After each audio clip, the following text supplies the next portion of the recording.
e pesquisa. Essa aula, gente, na minha avaliação, já é uma aula mais enfadonha, porque de fato tem algumas coisas que é muito decoreba, mas também tem uma parte que é mais acúmulo de conhecimento. Então, trouxe aqui um levantamento de tudo que eu acredito que é mais cobrado em concurso para que fique uma aula bem direcionada para a gente. Dimensão investigativa geralmente aparece junto com pesquisa social. Isso não significa, tá, que todo edital vai ser assim. Alguns editais são bem específicos e cobram somente pesquisa, e já tem outros que só trazem dimensão investigativa, porque eles estão relacionados, tá? Então vamos aqui iniciar a nossa aula. Olha, a dimensão investigativa é uma dimensão que vem sendo trabalhada na profissão. Você deve estar se perguntando, mas Shelley, não são só 3 dimensões? A teórico-metodológica, a técnico-operativa e a ético-política? Sim, mas desde as diretrizes curriculares da ABEPS, que já se traz essa dimensão investigativa e essa dimensão interventiva, tá aqui como um par dialético do processo da prática profissional. Então, se você vê esse nome, dimensão investigativa, não ache estranho. Mas lembrando que aqui não é investigador do CSI, não, é investigação no sentido de pesquisa, de indagação, tá? De construção do conhecimento, de desvelar o real. É isso que a profissão quer chamar de dimensão investigativa. A pesquisa, ela não é igual à dimensão investigativa, mas ela vai além, embora uma está relacionada com a outra. Mas a dimensão investigativa não necessariamente significa a constituição de uma pesquisa. E a pesquisa também não determina uma dimensão investigativa profissional, tá certo? Olha, a dimensão investigativa é um debate feito pela Yolanda Guerra, principalmente. Ela não é a única, tá, aluno, que faz essa discussão, mas ela é uma das principais no serviço social, principalmente no artigo chamado A Dimensão Investigativa do Serviço Social, que está presente lá naquela coletânea do Cefes. É um dos artigos, se vocês pesquisarem na internet, mas ele também vai estar linkado aqui na plataforma para vocês darem uma olhada nele. Já sobre pesquisa, nós temos no serviço social a Setúbal, tá? Nós temos o José Souza.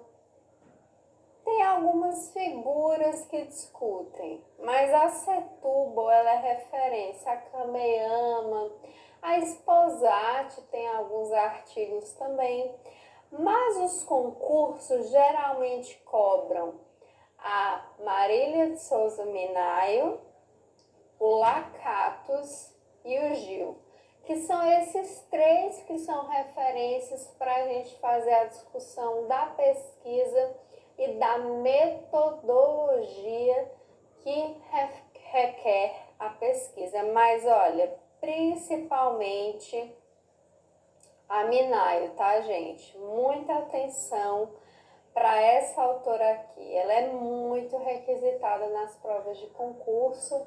Ela tem um livrinho bem pequenininho que se chama A Pesquisa Social. Azulzinho, você já deve ter visto ele em algum lugar.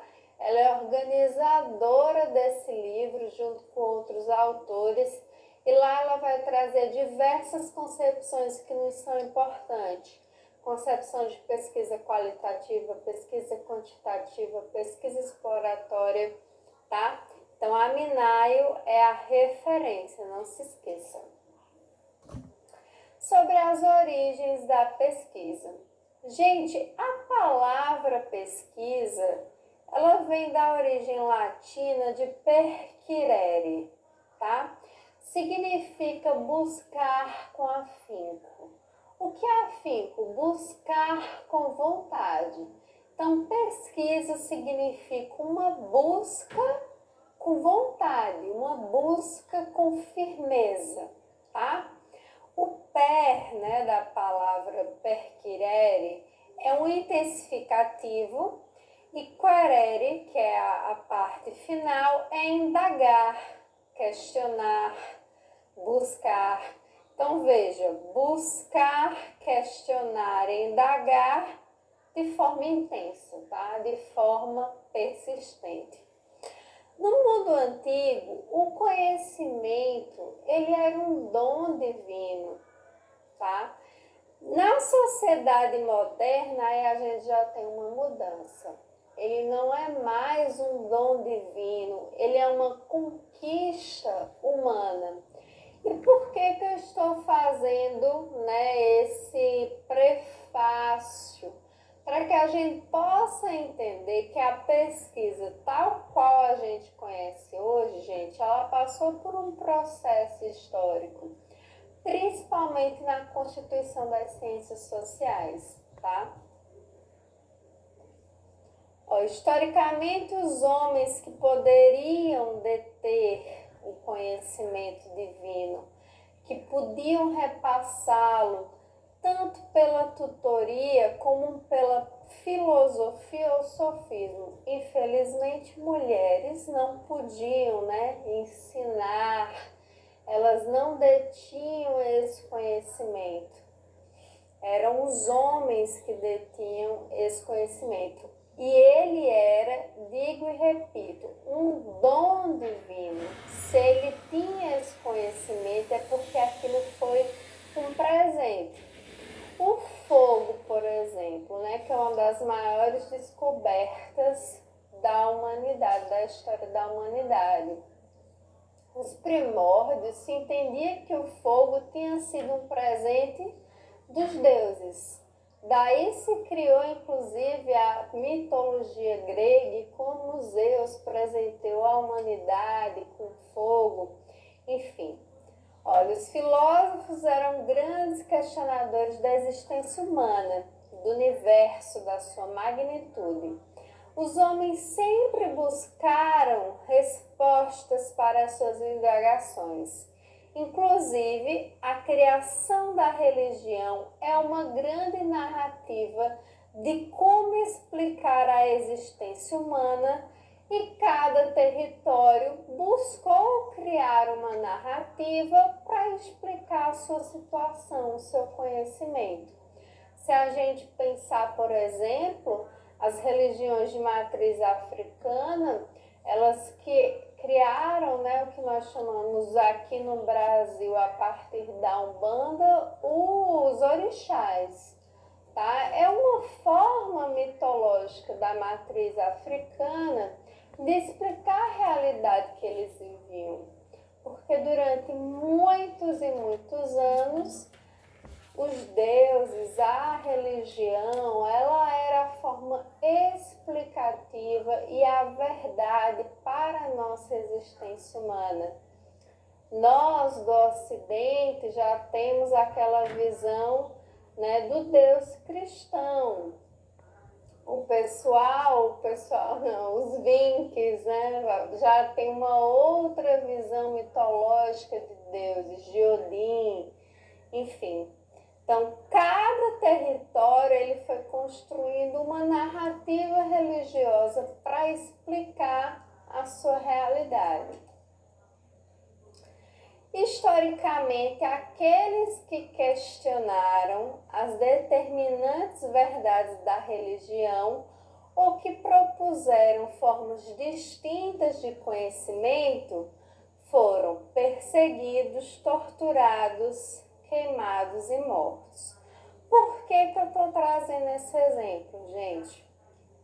Quando se tinha um perfil questionador, um perfil crítico, se era considerado herege, tá? A palavra herege, de heresia, é para designar justamente aqueles, né, que queriam sobrepor o conhecimento à religião.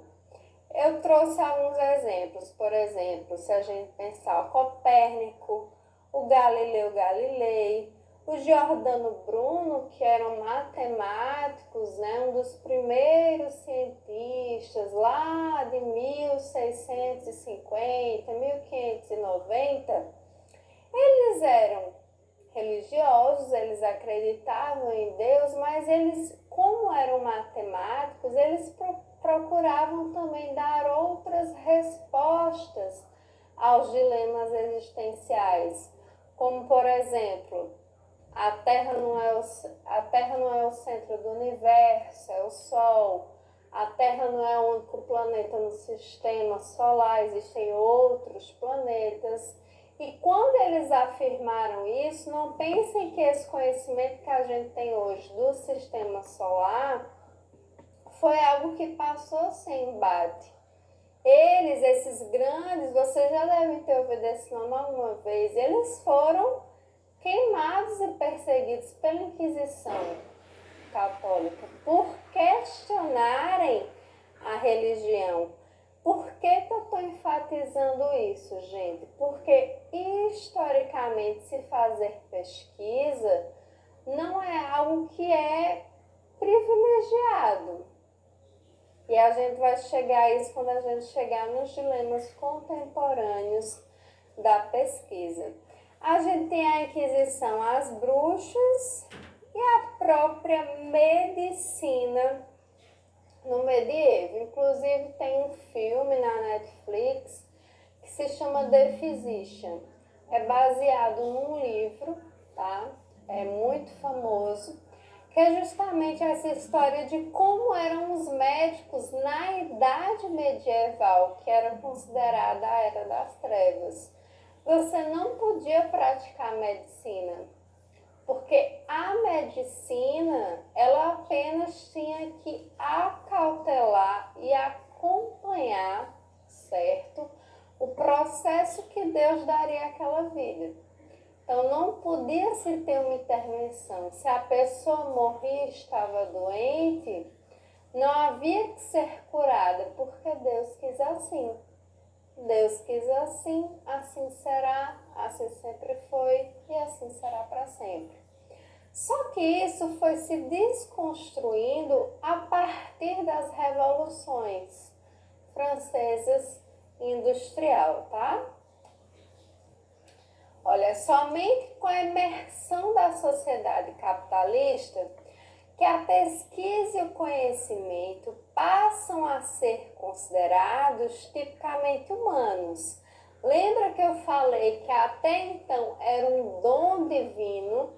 A partir das revoluções burguesas, a pesquisa e o conhecimento passa a ser algo que é tipicamente humano. O homem que conquistou. Vá lá e conquiste seu conhecimento é seu patrimônio. Olha esse discurso meritocrático. É um discurso capitalista em oposição a esse da verdade religiosa. Então, o conhecimento ele vai ter rigor agora, ele vai ser mais sistemático, com necessidade de comprovação e explicação racional. Não basta você dizer, ai, porque Deus quis assim. Não, é preciso que você explique por que é assim, como chegou até aí e da onde o que isso vai dar, tá? É o que nós chamamos de processo de racionalismo. Olha, esse processo de desencantamento do mundo e de antropofagização. O que é antropofagização? Lembre-se de antropologia. É o homem no centro e não mais Deus. Porque aqui se começa, por uma mudança muito revolucionária em como enxergar a existência humana, em como enxergar um conhecimento. É desencadeado com a emersão do novo tipo societal. Daí a gente vai surgir um movimento chamado iluminismo, o movimento da cultura ilustrada, da era das luzes. Lembra quando você estudou história? Olha, há não muito tempo atrás, quando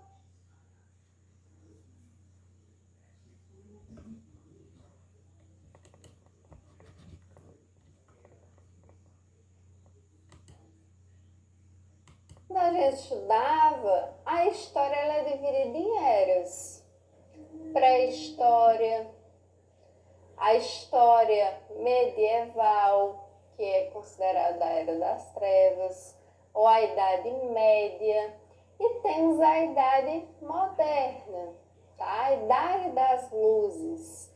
As luzes significam justamente a ciência se sobrepondo à religião, porque se estava ocorrendo uma mudança do paradigma. Os reinados estavam caindo. E os reinados eram representantes de quem? De Deus na terra. Rei significa representante de Deus na terra. Esse é o significado da palavra. Então veja, havia todo um sentimento de negar a religião, certo? Para se afirmar a ciência, as luzes, a racionalidade.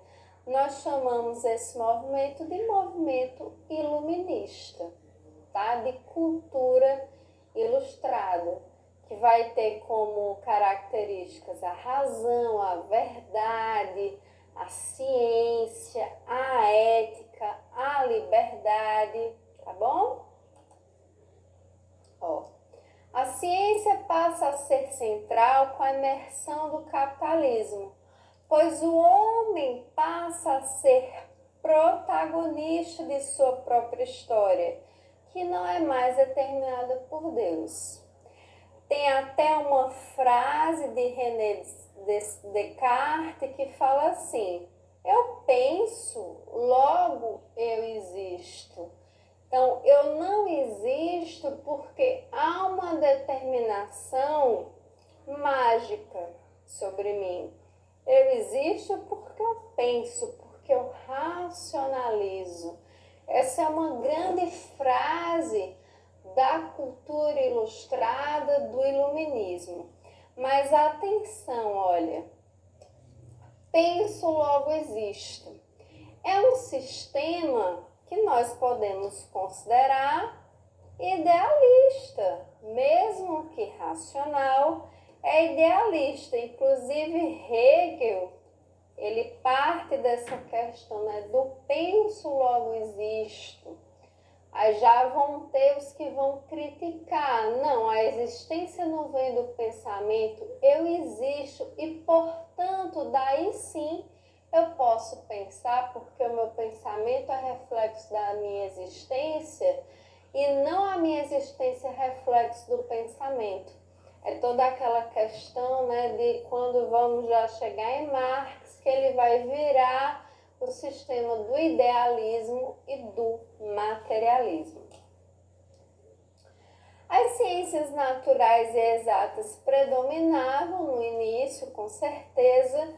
Posteriormente, as discussões das ciências sociais emergiram. As ciências sociais, historicamente, são posteriores às ciências naturais e exatas. Só que essas primeiras formas de fazer ciências sociais, olha, importaram técnicas técnicas e métodos das ciências naturais, porque era uma ciência totalmente nova. Estudar o homem, as relações humanas, era uma novidade. A gente só tinha matemática, no máximo a filosofia, né, que era mais uma questão predominantemente da metafísica aristotélica, do Sócrates. Quando nós vamos iniciar as discussões próprias da sociedade, da complexificação que o capitalismo trouxe às relações humanas, nós vamos importar métodos das ciências naturais para aplicar na análise da sociedade, como se fosse possível analisar uma relação social da mesma forma que a gente analisa uma relação natural. A relação natural não há racionalidade, não há consciência, não há sentimento. Nós, homens, somos repletos de subjetividade, de escolhas, de sentimentos. Então, por isso que foi muito problemático no início a constituição das ciências sociais. O positivismo é um exemplo, tá, desse tipo de importação mecânica das ciências naturais para as ciências sociais. O século XIX foi um dos mais importantes no campo da pesquisa, principalmente das chamadas ciências sociais, tá? Antes do século XIX, claro, emergiram os teóricos contratualistas, que vamos de Maquiavel até Rousseau. Maquiavel, ali em 1505, quando ele escreve O Príncipe, até Rousseau, quando fala que o povo, né, e a importância do povo e da democracia. Nós temos depois os economistas clássicos, Adam Smith e David Ricardo, e no campo da razão crítica, Marx e Engels. E depois os pais da sociologia, que são o Durkheim e o Weber. A pesquisa é considerada, agora a gente já vai para o conceito de pesquisa, tá, gente? De forma bem assim, geral. Eu trouxe até mais de um autor para que a gente possa trabalhar bem esse conceito de pesquisa. A pesquisa é considerada uma ação sistemática com rigor teórico e metodológico. Permite a reconstrução de objetos a partir do olhar do investigador, do pesquisador. Então, a pesquisa, ela é diferente do senso comum. A pesquisa científica, ela difere do saber do senso comum. Não que o senso comum não seja um saber importante e relevante. Ele é de extrema relevância. Ele tem características da experiência, nós podemos até partir dele. Mas o senso comum não tem rigor, não tem sistemática, não tem método, não tem projeto, não tem plataforma Brasil para ser aprovado. Tá? Então, a pesquisa científica tem essa característica de ser uma ação, olha, que é sistemática. Eu não posso chegar agora lá, não sei, decidir hoje que eu vou fazer uma pesquisa e vou sair entrevistando todo mundo. Não, não é assim. Eu preciso, principalmente hoje, né? Eu preciso de um termo de livre consentimento esclarecido, tá? Eu preciso, quando eu for entrevistar alguém, que essa pessoa assine dizendo, olha, eu estou ciente dessa pesquisa. Eu preciso que essa pesquisa esteja vinculada a uma instituição com esse caráter científico. Eu tenho que submeter essa pesquisa a um comitê de ética, nesse caso que hoje nós chamamos de Plataforma Brasil. Então, eu não posso fazer de forma, acordo um belo dia e decido fazer uma pesquisa. Não, tá? Existe toda uma ação sistemática, existe um rigor também. Tem que ser tudo de forma mais aproximado da realidade possível. Isso nós chamamos de rigor, tá? O pesquisador parte de uma indagação para uma resposta criativa, que gere um novo conhecimento. Essa é a proposta da pesquisa, gerar um novo conhecimento. Conforme Ferreira, a pesquisa é resultado de um processo articulado que pressupõe a definição de procedimentos para realizar a sua referida construção. Então, se eu quero fazer uma pesquisa, eu preciso, antes de executá-la, determinar como eu vou fazer, quais serão os procedimentos, quais são meus objetivos, quais são os instrumentos que eu vou utilizar. É entrevista, é grupo focal, é história de vida. São coisas que são sistemáticas, tá? Que tem critérios científicos. Só pode ter validade científica se eu parto, né, de alguns pressupostos. Isso não significa que há modelos ou receitas para se fazer uma pesquisa, mas é necessário ter esse rigor, tá? Essa sistemática e essa definição de procedimentos. Para Yolanda Guerra, nossa companheira, a pesquisa é uma mediação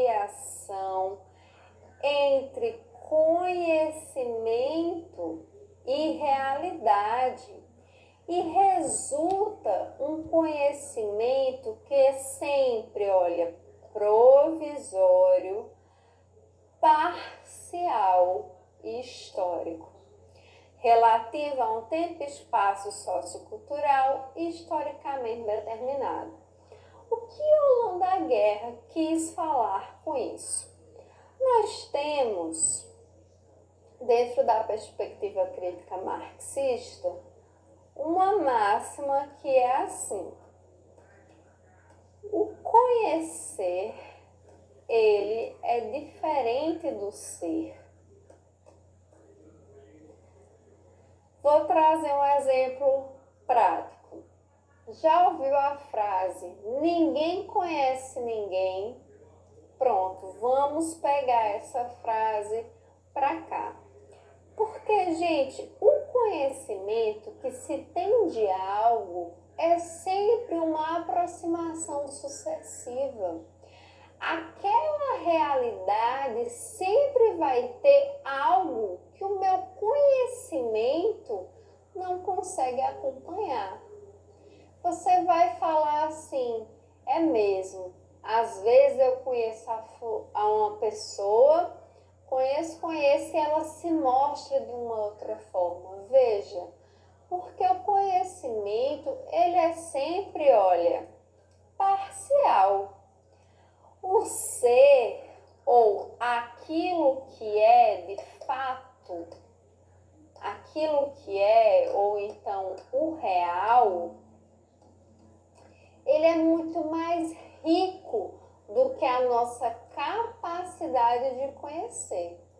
Se você já fez TCC, trabalho de conclusão de curso, deve ter chegado a uma conclusão como essa. Você pesquisa, escreve e parece que a pesquisa não tem fim. Sempre há novos resultados, sempre há novas possibilidades de fazer uma nova interpretação, de utilizar um novo autor, justamente porque a realidade é rica de determinações. A pesquisa permite conhecer essa realidade, por isso que ela está falando, olha, é uma mediação é um meio entre conhecimento e realidade, é a pesquisa. É o processo de conhecimento, tá? Por isso que ele é sempre provisório. Por quê? Você faz uma pesquisa hoje, ela já vai estar defasada daqui a uma semana. Se a gente, por exemplo, vamos utilizar um exemplo da pesquisa eleitoral. Em uma semana, muita coisa muda. A gente está em período eleitoral agora, em 2018. Talvez um debate, um fato nacional, algum escândalo, mude o cenário da realidade. Por isso que uma pesquisa ela é provisória. Exemplo, eu fiz minha dissertação de mestrado pesquisando artigo científico da revista Serviço Social e Sociedade. A minha pesquisa já está defasada porque já foram publicados inúmeros outros artigos. Ela é provisório, é parcial e, é claro, histórico, porque está pesquisando um determinado período. Exemplo de novo, nós temos a obra de Marx. Muitas pessoas criticam por falar, mas Marx errou muita coisa. É claro que ele errou. Ele não estava prevendo o futuro, quem prevê o futuro é mãe de Ná. Quem faz ciência não brinca com futurologia. Ele estava analisando aquela determinada realidade em um determinado lugar de uma determinada visão. Contribuiu para compreender aquele espaço. Isso não significa que também não é utilizável hoje, mas algumas coisas não se aplicam mais, outras se aplicam. Vejam, é histórico, é provisório e é parcial, tá bom? Olha aí. Contudo, não significa que há consenso sobre como se fazer pesquisa e de que maneira esta deve ser pensada. Até porque dentro da ciência é importante, inclusive, que se haja divergência. É a divergência que faz a ciência, o conhecimento avançar. Claro que dentro de um parâmetro mínimo. Não vamos confundir opinião com ciência. Opinião, cada um tem a sua, mas ciência é preciso você mostrar dados, verificação e rigor teórico. É um outro sistema. Então, existem várias escolas dentro da ciência, tá? Não existe um consenso de como se deve ser feita uma pesquisa. Dentro da perspectiva do serviço social que nós partimos, que é uma pesquisa crítico-dialética, nós temos uma perspectiva. Isso não significa que alguém lá da engenharia civil vai ter a mesma perspectiva e critério de se fazer uma pesquisa. O comum da chamada sociedade moderna é que a pesquisa precisa buscar a verdade e a razão. Porém, cada escola do conhecimento propõe uma forma de chegar a isso. Weber tem uma proposta metodológica de como se chegar à verdade e à razão. Marx tem uma outra proposta. Foucault tem uma outra proposta. O Bauman tem uma outra proposta. Então, vejam, são questões diferentes. Já, vejam que eu coloquei aqui sociedade moderna. Para você que acompanha as outras aulas, vejam que a gente falou um pouco sobre a pós-modernidade. E não sei se você lembra, lá eu falei que a pós-modernidade nega a verdade e nega a razão, porque para eles há várias verdades e várias razões. Mas aqui nós estamos falando de uma concepção de ciência crítica, portanto nós estamos partindo da sociedade moderna, da visão moderna de ciência e de pesquisa. Portanto, há sim uma verdade e há sim uma razão, tá? Conforme Yolanda Guerra, há 3 níveis e graus de conhecimento. Esses conhecimentos são oriundos de onde? Tem um que é oriundo da intuição, tem um que é oriundo do entendimento e tem um que é o considerado para ela, tá? O mais elevado, que é o advindo da razão crítico-dialética. Esse conhecimento da intuição, para ela é um conhecimento importante, ela não está desmerecendo esses conhecimentos, ela está falando que existem níveis e graus de conhecimento. Para ela, apesar de ser distintos, eles são complementares. Mas o da intuição seria esse conhecimento muito aproximado, muito da experiência que você tem do dia a dia, do cotidiano, né? De você experimentar, da sua vivência histórica. Então, a intuição é esse conhecimento mais simples, tá? Menos rigoroso, menos sistemático. Mas é, sem dúvida, uma forma de conhecimento. Só que para ela, uma forma de conhecimento muito ligado à aparência, ao imediatismo do real. O conhecimento advindo do entendimento, que aí ela já vai chamar, né, do entendimento aqui, da razão formal abstrata, que ela vai tratar até lá no livro dela de instrumentalidade. Esse conhecimento advindo do entendimento da razão formal abstrata já é aquele conhecimento que é verificável, tá? Que é um conhecimento que ele é classificado, que ele é um conhecimento técnico, mas que ele também é um conhecimento imediatista. É um conhecimento tecnicista. Não há nenhuma preocupação com reflexão teórica. É aquele conhecimento e como eu posso utilizá-lo. É um conhecimento mais pragmático, da escola positivista mesmo, estruturalista, como queiram. Então, para ela também há esse nível de entendimento, que é algo mais, é um pouco científico, mas que é também imediatista, fica no âmbito da aparência. Já a razão crítico-dialética, que para ela é considerado, né, o nível mais alto e elevado do conhecimento, já tem que partir da aparência.